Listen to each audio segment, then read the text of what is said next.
18 araw matapos magsimula ang seremonya ng pagbibinyag, lumipat ang eksena sa opisina ni Mung, kung saan abala siya sa kanyang mga gawain.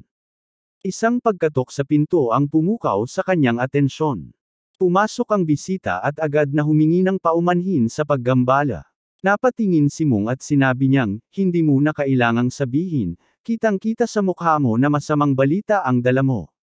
Ang bisita ay si Jiang Han, ang kanyang pinagkakatiwalaang katulong. Ibinunyag nito na isang malaking grupo ng mga nomad ang tumawid sa teritoryo ng Timog Korea. Noong una, inakala niyang daraan ang mga ito sa mga lihim na ruta, pero sa halip, direkta silang pumasok sa Timog at ngayon ay 2 araw na lang ang layo sa minahanang mahiwagang bato ng pamilya Lee. Mabilis na tumugon si Mung, ang mga nomad na ito ay hindi basta-bastang grupo. Sila ay mga kriminal na gumagawa ng mga pinakamalalalang kasalanan. Hindi natin sila maaaring hayaang pumasok sa ating teritoryo.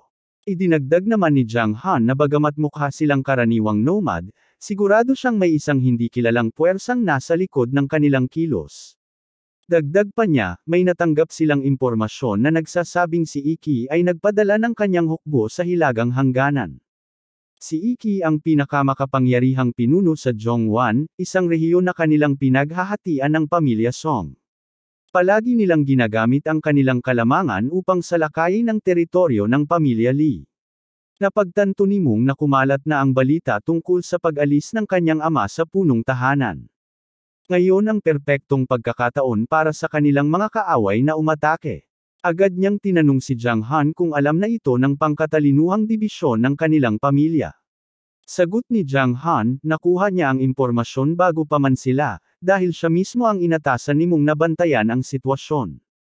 Sa huli, iniutos ni Mung kay Jiang Han na makipagtulungan sa Intelligence Division upang makalakam pa ng karagdagang impormasyon.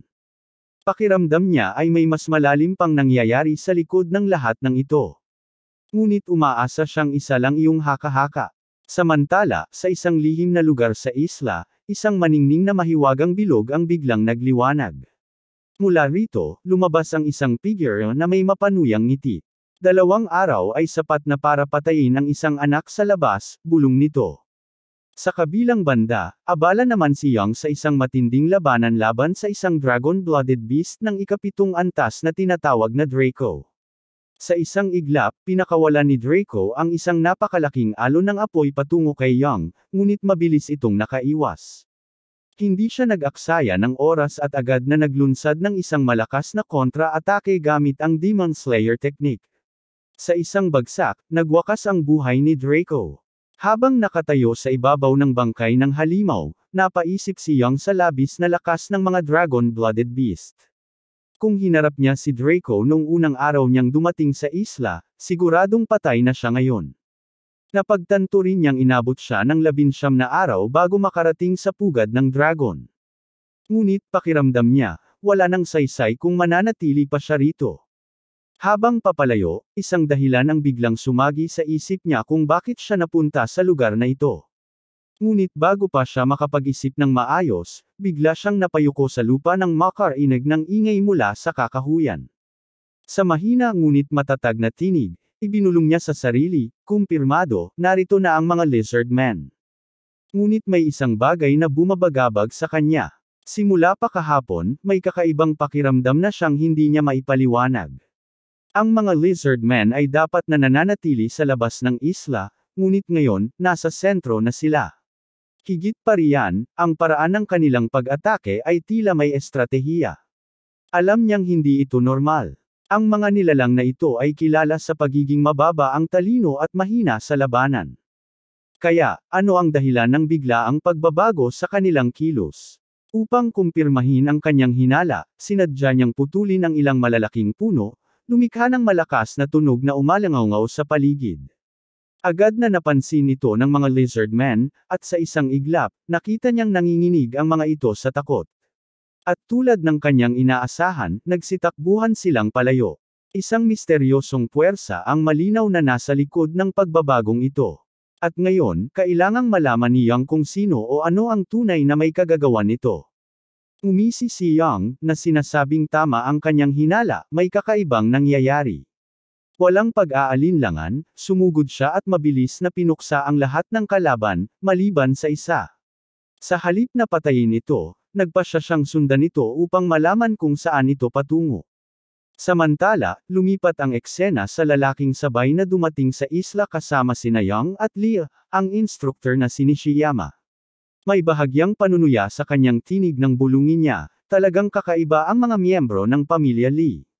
Hindi niya lubos maisip kung paano nagawang patayin ng isang bata tulad ni Yang ang napakaraming halimaw ng mag-isa. Gayunpaman, gaano man kagaling si Yang, isa pa rin siyang bata, at hindi magtatagal, mahuhulog din siya sa isang halatang patibong. Sa labis na kumpiyansa, idinagdag pa niya na malamang hindi na niya kakailanganin pang gamitin ang kanyang reserbang plano. Mula sa di kalayuan, pinag-aaralan ni Yang ang sitwasyon. Napaka-obvious ng lahat, kaya nagsimula siyang magduda kung isa lang ba itong patibong. At tama nga ang kanyang hinala. Mabilis niyang napagtanto na si instructor ni Nishiyama ay isang beast tamer. Ngunit ang mas malaking tanong ay paano nakapasok sa isla ang isang tagalabas. Hindi yun dapat mangyari maliban na lang kung may isang mahiwagang bilog sa isla na ginamit bilang pasukan. Muling ngumisi si Yang. Kung tama ang hula niya, ibig sabihin, may kasabwat si Nishiyama mula sa loob mismo ng pamilya. Saglit siyang nag-alinlangan kung ipagbibigay alam ba niya ito at hihintayin ang pagdating ng tulong. Ngunit agad niyang itinaboy ang ideyang iyon. Sa oras na makarating ang mga kakampi niya, siguradong huli na ang lahat. Bukod pa rito, hindi siya makakakuha ng impormasyon tungkol sa tunay na utak ng panlilinlang na ito. Dahil dito, alam niyang mayroon lang siyang isang natitirang opsyon. Agad niyang inactivate ang kanyang kakayahang maglaho sa paligid. Gamit ang teknikang ito, tuluyan niyang pinawi ang kanyang presensya, hinayaan ang sarili na makalapit kay Nishiyama nang hindi napapansin, handa na siyang tapusin ito gamit ang sarili niyang kamay. Gayunpaman, sa mismong sandaling umatake siya, isang kakaibang ibon na hawak ni Nishiyama ang biglang naglabas ng hindi pangkaraniwang tunog. Agad na naging alerto si Nishiyama, napagtanto niyang may isang nagtatangkang umatake mula sa likuran. Noon lang naunawaan ni Yang na ang ibon ay hindi isang ordinaryong nilalang, kundi isang detection tool na may kakayahang maramdaman ang anumang banta sa paligid. Dahil dito, hindi niya nagawang bigyan si Nishiyama ng isang mapangwasak na suntok. Nagkaroon ito ng sapat na oras upang harangin ang kanyang atake. Tumingon si Nishiyama kay Yang, namamangha sa kanyang kakayahan. Hindi ko inasahan na ang isang anak sa labas ay may ganitong lakas, wika nito, halatang nagugulat. Lumusot ka sa lahat ng inaasahan ko. Ngunit hindi nagpatinag si Yang. Sa halip, may panunuya niyang sinagot, ang problema ay hindi ang lakas ko. Ang problema ay ikaw, sobrang hina mo. Nagalit si Nishiyama sa kanyang mapanuksong sagot. Kaagad niyang iniutos sa kanyang mga alagang halimaw na umatake, ngunit walang kahirap-hirap itong hinarap ni Yang gamit ang 7-star sword technique, third form. Sa isang iglap, naglaho ang lahat ng halimaw na pinakawalan ni Nishiyama. Sa pag-aakalang nakuha na niya ang kalamangan, bigla na lang nagbago ang sitwasyon. Bago pa siya makapagpatuloy sa kanyang pag-atake, isang malakas na tanikala ang biglang pumulupot sa kanyang espada, pinipigilan siyang gumalaw. Agad niyang napagtanto ang dahilan ng kanyang pagkakagapos, walang iba kundi si Nishiyama mismo, na may malademonyong ngiti sa labi. Nahulog ka ng tuluyan sa patibong ko, aniya. Ipinahayag ni Nishiyama na ang teknikang ginamit niya ay isa sa pinakamalalakas na pamamaraan upang pigilan ng isang mandirigma mula sa paggamit ng kanilang mahiwagang enerhiya. Sa mapanuyang tono, idinagdag pa niya, wala kang mahika, kaya wala ka ring laban. Isa ka na lang mahina at walang silbing bata. Wala ka ng pag-asa. Ngunit sa halip na matakot, ngumiti lang si Yang at matapang na sumagot. Kung ganon, wala akong ibang pagpipilian kundi gamitin ang isang teknikang makakapagbalik at makakapagpabilis sa daloy ng aking mana, mas mabilis pa kaysa sa epekto ng iyong mumunting patibong. At ganoon nga ang nangyari. Sa isang iglap, nabasag ni Yang ang tanikalang bumalot sa kanya. Agad siyang sumugod patungo kay Nishiyama, ang kanyang mga mata puno ng determinasyon. Nang makita ang gulat sa mukha ng kanyang kalaban, muling ngumisi si Yang. Sa mapanuksong tono, tinanong niya, ano? Susuko ka na lang ba? O tatakbo ka pa rin?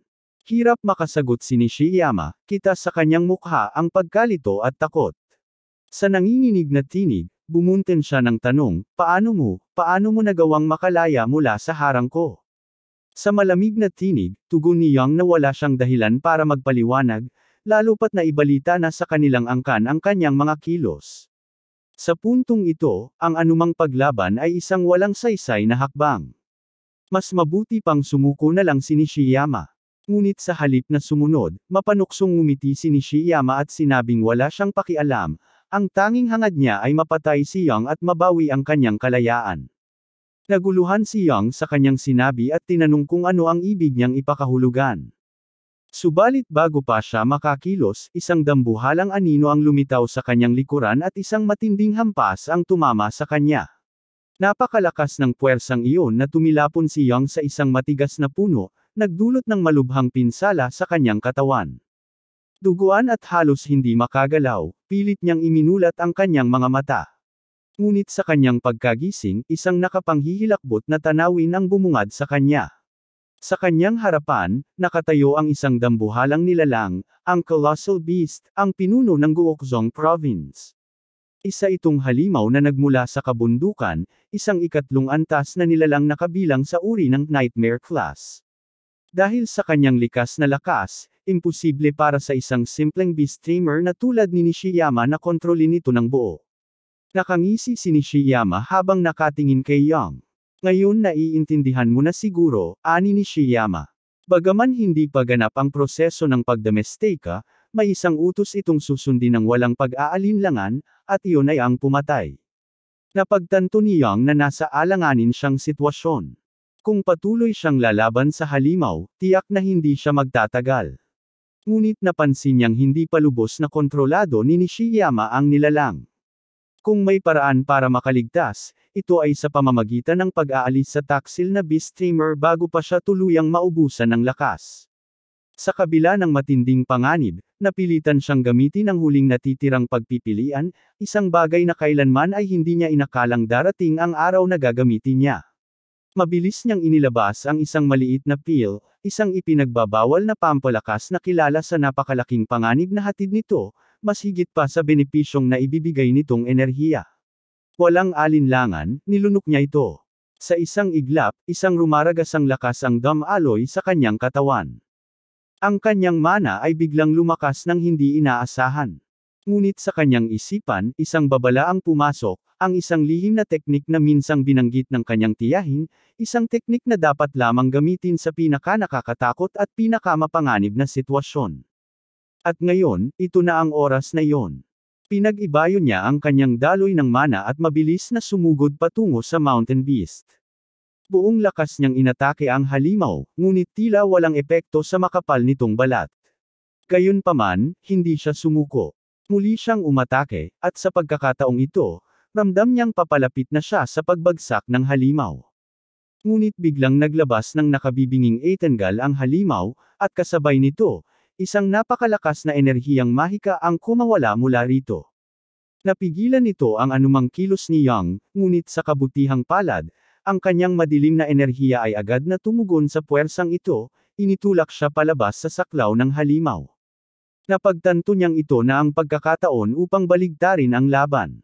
Mabilis siyang sumugod muli, ginamit ang Black Storm Technique, sinundan ng Demon Slaying Chumo Sword Technique. Sa isang iglap, isang matalim at matinding hampas ang ibinigay niya sa halimaw. Sa wakas, isang malakas na sigaw ng pagdurusa ang pinakawalan ng Mountain Beast bago ito bumagsak ng wala ng buhay. Ngunit kasabay nito, bumagsak din si Yang. Nagsimulang maramdaman niya ang epekto ng gamot sa kanyang katawan. Alam niyang wala na siyang oras, ang kombinasyon ng kanyang mana-enhancing technique at Heaven's Core technique ay mabilis na kumakain sa kanyang natitirang lakas. Kailangan niyang tapusin ang laban sa loob ng 10 segundo. Nakatingin siya sa halimaw na hindi nagawang maipatama ang huling atake nito. Sa puntong ito, ang tanging pagkakataon niyang matapos ang laban ay ang maabot si Nishiyama. Habang mabilis na lumilipas ang mga segundo, sinimulan niyang sundan ng isang manipis na pulang sinulid na bigla niyang napansin sa harapan niya. Sinundan niya ito, at sa kanyang pagkamangha, dinala siya nito sa mismong kinaroroonan ng Beast Tamer. Nang makita siya ni Nishiyama, biglang nagbago ang ekspresyon nito. Hindi nito kayang paniwalaan kung gaano kabilis na tuntun ni Yang ang kanyang kinaroroonan. Sa huling segundo, pinilit ni Yang na bigyan ng huling si Nishiyama. Ngunit halos kapusin na siya ng oras, kulang na lang ng ilang sentimetro upang tuluyang tapusin ang kalaban. Ngunit sa pamamagitan ng matinding kontrol sa kanyang katawan, nagawa niyang iunat ang kanyang espada at sa isang iglap, naputol ang katawan ni Nishiyama. Bagaman matagumpay niyang natalo ang kalaban, tuluyan nang bumagsak si Yang, hirap sa paghinga. Alam niyang nasa bingit siya ng pagkawala ng malay. Kung mawawalan siya ng ulirat sa puntong ito, maaaring ikamatay na niya ito. Dali-dali niyang inilabas mula sa kanyang bulsa ang isang maliit na bote, isang gamot na minsang ibinilin sa kanya ng kanyang tiyahin. Sinabi nito na dapat niya itong inumin kaagad pagkatapos gamitin ang Heaven's Core Technique. At ngayon, ito na ang pagkakataong iyon. Sinimula ni Yang inumin ang gamot, ngunit sa kabila nito, hindi pa rin niya maramdaman ang kanyang katawan. Unti-unti siyang bumagsak sa lupa, desperadong pinipilit ang sarili na manatiling gising bago pa siya maabyute ng mga halimaw. Pagmulat ng kanyang mga mata, natagpuan niya ang sarili sa isang napakalawak at dalisay na puting espasyo. Hindi niya matukoy kung nasaan siya, at agad siyang binalot ng matinding takot. Sinubukan niyang bumangon habang bumabalik sa kanyang isipan ang alaala ng beast tamer at ng mga halimaw na kahaharapin niya. Ngunit sa kanyang pagkabigla, napagtanto niyang hindi niya maigalaw ang kanyang katawan. Para bang nadurog ito sa napakaraming piraso, na parang hindi na niya muling mabubuo ang kanyang sarili. Sa sandaling iyon, isang kakaibang tinig ang nagsalita. Nagpahayag ito ng pagkagulat na nakarating si Yang sa puntong ito. Sinabi ng tinig na ang mga bagay na kanyang kinasasangkutan ay masyadong mapanganib para sa isang tao na kahit ang kanilang isipan ay hindi kayang unawain ang mga ito. Pagkatapos, may pagtatakang itinanong nito kung paano nagawang pagsamahin ang dalawang magkaibang diwa sa iisang katawan. Nagpatuloy ang tinig, sinasabing sana ay hindi na nagising si Yang, dahil mas madali sana kung nanatili siyang tulog. Ngunit ngayon, wala nang ibang pagpipilian. Inutusan siya nito na kainin ang bagay sa kanyang harapan. Nakatutok ang tingin ni Yang sa bagay na nasa harap niya, at halos hindi siya makapaniwala sa kanyang nakita, isang kulay lilang hive stone. Nayanig siya sa kanyang natuklasan. Ibig sabihin ba nito na nasa harap niya ang maalamat na purple hive core? Agad namang itinama ng tinig ang kanyang iniisip. Hindi ang tinig ang dapat niyang tanggapin, kundi ang mismong bato, sapagkat ang kasunduan ay nagsimula na. Sinabi nito na kailangan niyang maging mas malakas mula ngayon, upang hindi siya lamunin ng mismong panahon. Sa sandaling iyon, napagtanto ni Yang kung kanino nagmumula ang tinig, walang iba kundi ang mountain beast na kakalaban lang niya. Bago ito tuluyang maglaho, iniwan nito ang kanyang huling mga salita. Pagdilat ni Yang, nakita niyang nakatayo sa harap niya si Hua, galit na galit habang pinagsasabihan siya. Pinaalalahanan siya nito na huwag siyang tatawagan ng walang paggalang, sapagkat siya ang kanyang nakatatandang kapatid na babae. Gayunpaman, pinatawad siya nito sa pagkakataong ito, lalo na't kitang-kita ang tindi ng kanyang mga sugat. Maya-maya, tinanong siya ni Hua kung medyo gamaan na ba ang kanyang pakiramdam. Sinuri ni Yang ang kanyang kalagayan, at sa kanyang pagkagulat, napagtanto niyang halos wasak na ang kanyang katawan, ang kanyang mga kalamnan at buto ay pawang nagkapira-piraso. Ngunit kasabay nito, malaki rin ang inilakas ng kanyang enerhiyang mahika, isang patunay na ang lahat ng kanyang nakita ay tunay na nangyari. Napabuntong hininga siya at sinabing ang kanyang mga landas ng mana ay napunit, ang kanyang mga panloob na organo ay may mga pinsala, at may mga bali rin sa kanyang buto pati na mga punit sa kalamnan. Ngunit sa kabila ng lahat, wala namang malubhang pinsala na maaaring ikamatay niya. Sa kanyang pagninilay-nilay, naalala niya na ang Purple Hive Core ay orihinal na pag-aari ni Hua. Isa itong himalang eliksir na kayang pagbutihin ang katawan, pataasin ang enerhiyang mahika, at bigyan ng resistensya laban sa lason at sumpa. Noon pa man, matagal na niyang pinangarap na makuha ito mula sa Gongchong Island sa kanyang nakaraang buhay. Ngunit ngayong nasa kanya na ito, bigla siyang nakadama ng konsensya. Tinanong niya si Hua kung bakit siya naroon. Ngunit bago pa ito makasagot, bigla silang naputol ng pagdating ng kanilang nakatatandang kapatid na si Mayong. Lumapit ito at tinanong si Yang kung medyo bumuti na ang kanyang pakiramdam o kung kinakailangan pa niya ng paggagamot gamit ang mahika. Iniabot nito ang isang mahiwagang gamot upang makatulong sa kanyang paggaling. Bagamat sinabi ni Yang na hindi niya ito kinakailangan, nagpasya pa rin siyang inumin ang gamot. Habang dahan-dahan niyang iniinom ang likido, napansin niya ang kanyang isa pang nakatatandang kapatid na si Kyung na tahimik na nakamasid, may lungkot sa kanyang mga mata. Maya-maya, hinarap ni Kyung si Hua at hiniling na iwanan muna silang dalawa. Sumang-ayon naman si Hua at sinabing tawagin siya kapag tapos na silang mag-usap. Nang sila na lang ang naiwan, hinarap ni Mung si Yang.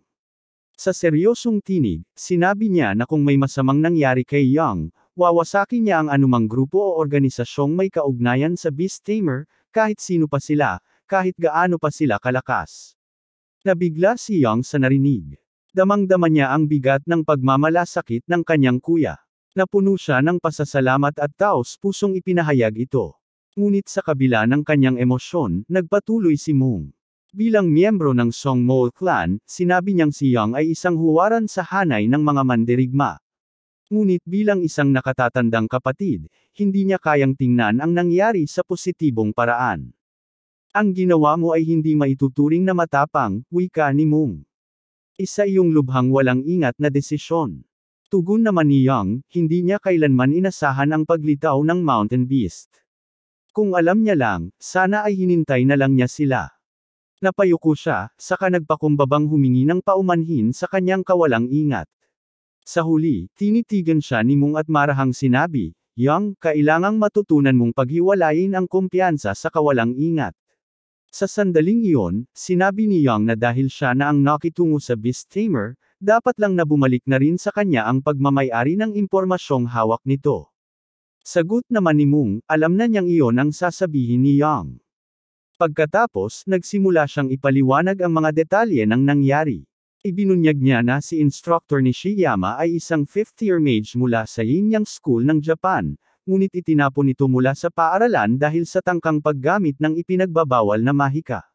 Malamang, ang mga taong nasa likod ng insidenteng ito ang siyang nag-activate ng advanced spells at ginamit ang mga mahiwagang artifact habang natutulog ang Mountain Beast. Ang tunay nilang layunin ay alisin si Yang sa pamamagitan ng pagmamanipula sa mga halimaw. Nagtanong si Yang kung ibig sabihin ba nito ay hindi pa rin nila natutukoy ang tunay na utak sa likod ng pag-atake. Sumagot si Mung na nasa bingit na ng kamatayan ang Beast Tamer, kaya halos imposible nang makakuha pa ng impormasyon mula rito. Napaatras si Yang sa narinig. Pagkatapos, napansin niyang hindi talaga siya ang tunay na target ng insidenteng ito, kundi ang kanyang nakatatandang kapatid, si Mung.